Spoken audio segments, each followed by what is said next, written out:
So let's again talk about inflation, about inflation scapegoating, I should say, because it never ends. It never ends with these monumental goofballs, especially from politicians and their cheerleaders who spent like crazy the last 2 years, adding trillions of dollars to the economy. And, well, did anyone honestly expect any of these knuckleheads to take any responsibility for inflation? Yeah, to the no, yeah, to the no, to the no, no, no. Anyway, I've seen this clip of Representative Katie Porter from the great state of California, Congresswoman Katie Porter, going around. Not going to play it because the audio is kind of bad, but as you can see, she brings in this chart that's from the Economic Policy Institute about, and you can see on the tweet, she says, bigger corporate profits account for over half of the high prices people are paying. And yeah, this comes from an article on the Economic Policy Institute from April of this year. And I guess according to the data that they compiled from the Bureau of Economic Analysis, corporate profits, keep in mind, this is from April, so before the second quarter results were reported. I guess when you see inflation, say you're paying an extra dollar for a hot dog nowadays, I guess over 50 cents of that dollar goes to corporate profits, according to this chart that they've published. And if you read this article, of course, one of their big solutions to inflation is more corporate taxes. Blow it out your ass. So this is the data that Katie Porter is relying on here. And I saw another economist that I follow on Twitter tweet this source out from the Federal Reserve of St. Louis, I think. Yeah, the Fred of St. Louis, showing that non-financial corporate businesses, because the chart that the Economic Policy Institute talks about, it's focusing mostly on non-financial corporate sector. And I guess there's data for the Federal Reserve of St. Louis that shows, even though corporate profits, non-financial corporate profits, have been on a steady increase since really the mid-1980s, but it's jumped a lot the last 2 years. So it does look like non-financial corporate profits are up by a lot over the last 2 years. Of course, a lot of this scapegoating of greedy corporations, again, as I've talked about before, conveniently ignores areas of the economy where prices are not largely controlled by corporations, namely housing, used cars, and small businesses. Since I last covered this topic back in May of this year, 2022, I saw this article in The Guardian written by Gene Marks on August 14th of this year, saying U.S. inflation is not going away. Small businesses must plan ahead. Saying inflation is a top challenge facing small businesses this year, according to a report issued by the National Federation of Independent Businesses this past month, with a whopping 91% admitting that rising prices are either having a substantial or moderate impact on their companies.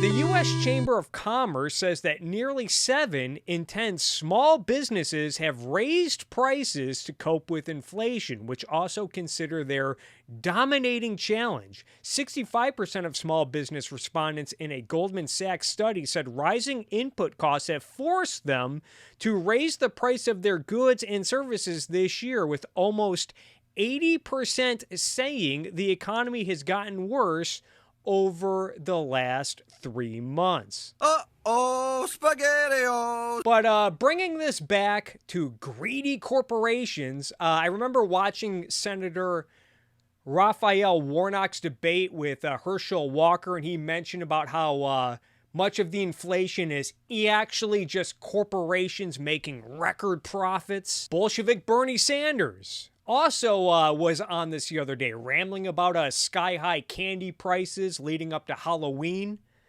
saying that, you know what's really scary is corporate greed.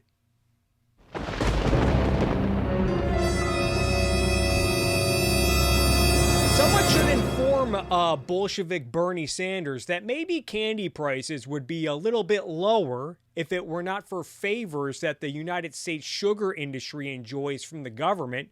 Favors that Bernie Sanders himself has supported over the years. Oops. But why don't we take a look at some of these greedy corporations making record profits, that are enjoying record profits because they just keep jacking up prices under the guise of inflation. Let's start with Tyson Foods. We're looking at the net income according to macro trends. Remember, Tyson. So meat prices and food prices are often a big concern when talking about inflation. Recall all we've been told about Tyson Foods over the last year or so when talking about inflation. That they're a big, scary monopoly because they're one of 4 companies that has controlled roughly 80 to 85% of the beef packing industry since 2009. And I guess in 2021, Tyson and the other 3 big meat packers suddenly realized, holy shit, we can just jack up prices and increase our profits. Well, despite the price increases on beef for the last 2 years, it looks like Tyson's net income has only declined, as we can see. It looks like it peaked around the pandemic years, around September of 2021 at roughly $1.355 billion. And as you can see, every quarter since, it has just gone down and down and down. Where the most recent quarter reported, June of 2022, they looks like they made roughly half of what they did in September of 2021. Even comparing this to June of 2021, it looks like they're back to roughly the same. So you'd think you'd be seeing an increase in profits because of all of this price increases, this gouging that we're hearing from the likes of Katie Porter and Bernie Sanders and Robert Reich and Secular Talk and Crystal and Sagar. But maybe you could say maybe it's not Tyson that's ultimately benefiting. Maybe it's these large grocery store monopolies we keep hearing about. Why don't we take a look at Walmart? Let's take a look at Walmart's net income over the pandemic years. Here's Walmart, and it looks like they've had a good quarter as of late in July of 2022. Looks like they had an increase, but before that, we can see that Walmart was actually on the decline for a few quarters. And you look overall, going all the way back to 2010, you don't really see a sharp increase in Walmart's profits over the years. Why don't we also take a look at Target, another large grocery retailer. And you can see Target, it's their net income. You can see they've been on a steady decline since roughly April of 2021, just declining each quarter. In fact, in July of this year, they only reported a profit of $183 million. It looks like it's down roughly 10%, or yeah, it's down to 10% of what it was just a year ago. So yeah, it looks like non-financial corporate profits. It looks like they are at an all-time high, but we're not seeing it with the who's who of greedy corporations that are allegedly jacking up prices and making record profits. Let's also take a look at Kroger. Kroger has especially been in the news lately. I made a video about this a few days ago, about whether or not Kroger has monopolized groceries because they bought Albertsons. If you look at Kroger's net income, looks like they've been a little bit on the increase a little bit, but still overall they're still down since 2020. It looks like they had a pretty good year in 2020, and they haven't come back to those levels, it looks like. Why don't we take a look at Amazon? We're always hearing about how Amazon's this big, scary monopoly that needs to be broken up. That's probably where a lot of these non-financial corporate profits that we're hearing, it's probably all going to Amazon. Let's take a look. Let's take a look at Amazon's net income. All right. Oh, actually, it looks like Amazon, they had a really good quarter in September of last year, made $14.3 billion in one quarter.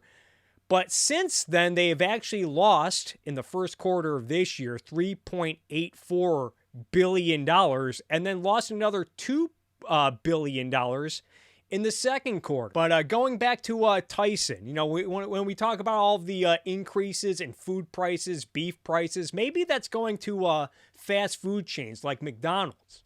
If you recall my other videos on this topic, McDonald's, because they were reportedly increasing wages. They were raising prices so that they can increase wages to compete for labor. And a lot of people, particularly at the Young Turks, got all bent out of shape over this price gouging and throwing workers under the bus while McDonald's is making record profits. Let's check out what McDonald's is doing. Looks like McDonald's has also been on a decline ever since really September of last year, made $2.1 billion and have been down. I guess they had a bounce back this quarter from last quarter, but overall, if you look at this chart, they're down at the moment, McDonald's. We also look at Yum Brands. That's another fast food conglomerate, Yum. And as you can see, Yum has been on the decline in 2022, especially compared to years prior to the pandemic. We're also going to look at Starbucks for good measure, because remember, Robert Reich, he was making a big fuss about Starbucks jacking up prices, making record profits. Their CEOs were making a lot of money. So you got to imagine Starbucks, their net income is through the roof right now. When not really.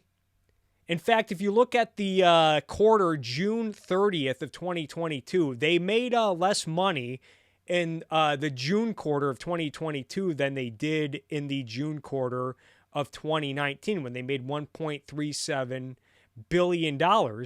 Now they're making under $1 billion for that same quarter that from the pre-pandemic. So it does look like for a lot of companies, it might be the case that, yeah, half of the inflation is going to corporate profits, going back to the Economic Policy Institute chart and Katie Porter, her stupid-ass whiteboard.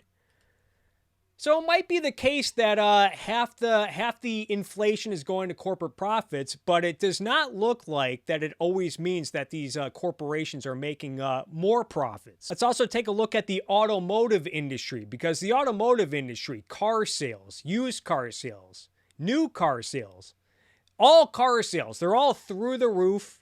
And you got to imagine these automotive corporations, they're probably just rolling in it. Let's start with Ford Motors.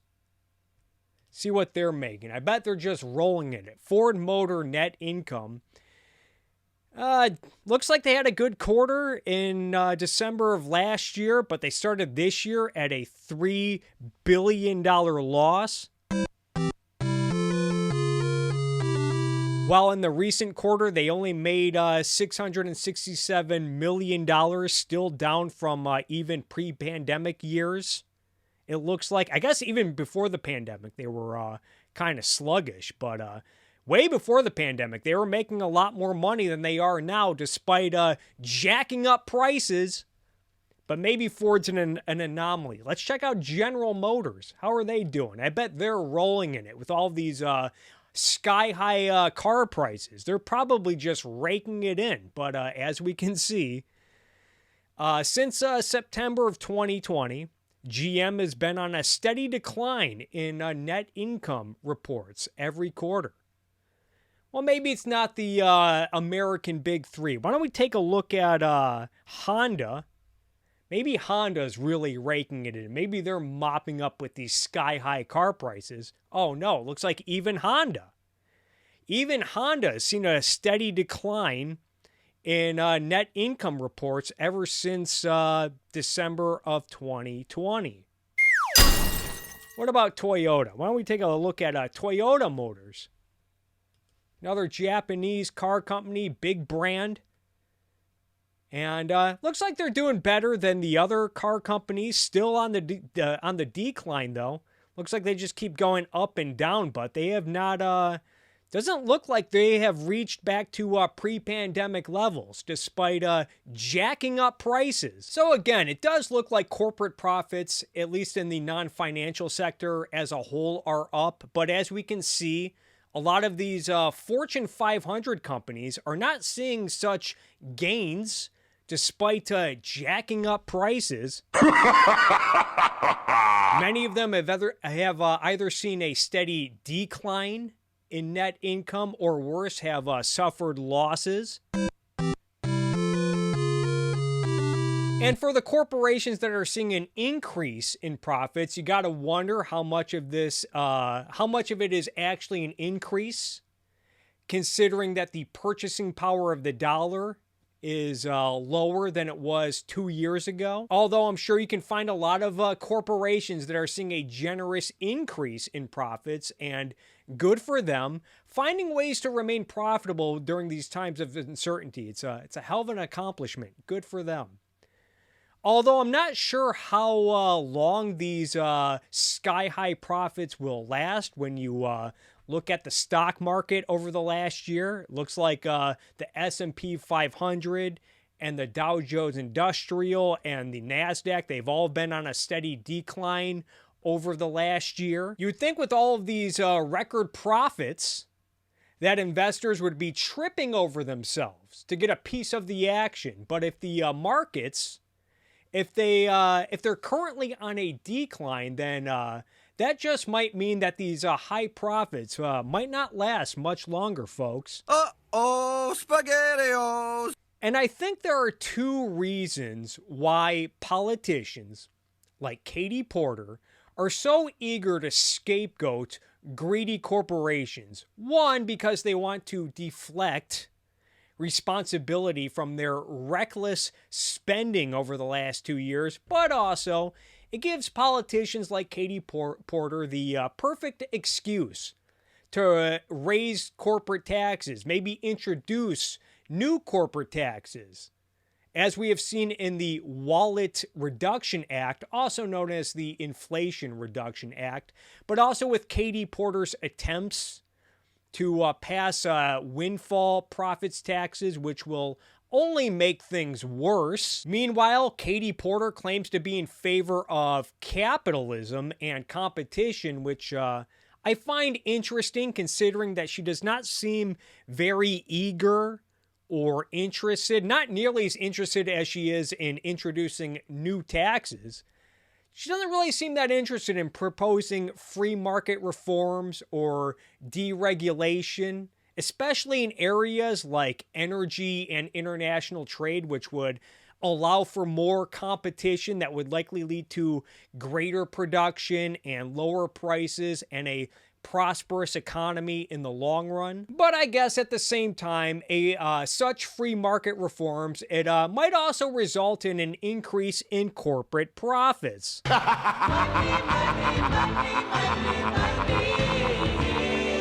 And I guess we cannot have that. Not in a society where altruism remains the standard for morality.